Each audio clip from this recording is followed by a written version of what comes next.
Salut tout le monde, j'espère que vous allez bien. Quant à moi, je vais super bien. C'est toujours un réel plaisir de partager avec vous. Nous sommes toujours dans le chapitre 2, c'est-à-dire les principes fondamentaux ou concepts de base à adopter pour influencer sa vie personnelle et professionnelle. Nous avions dit qu'il y en avait 5.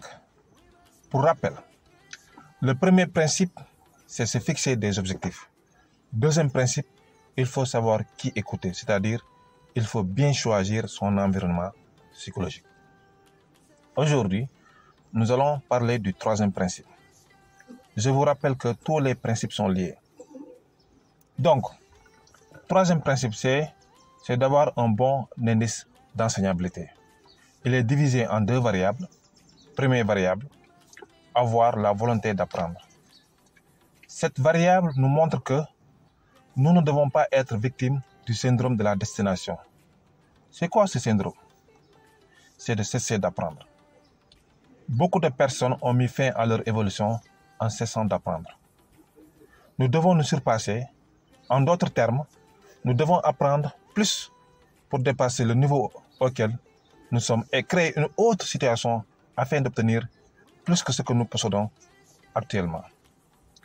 Nous sommes d'éternels apprenants, même si on ne s'est pas inscrit dans une école.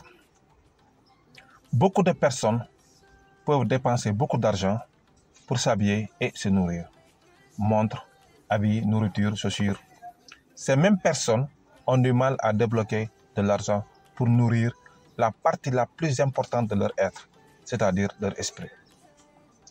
Personne n'est prêt à échanger le contenu de son cerveau contre quoi que ce soit. Pourtant, c'est cette partie que l'on néglige le plus. Deuxième variable, avoir la volonté d'accepter le changement. Donc, qu'est-ce que nous sommes prêts à abandonner pour changer ou transformer notre vie dans le bon sens? Le sacrifice est inévitable. Vous savez pourquoi?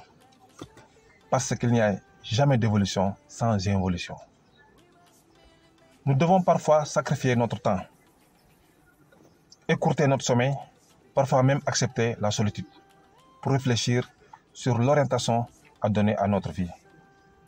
Nous parlerons du 4e principe dans la prochaine vidéo. Merci, Coach Show 2P.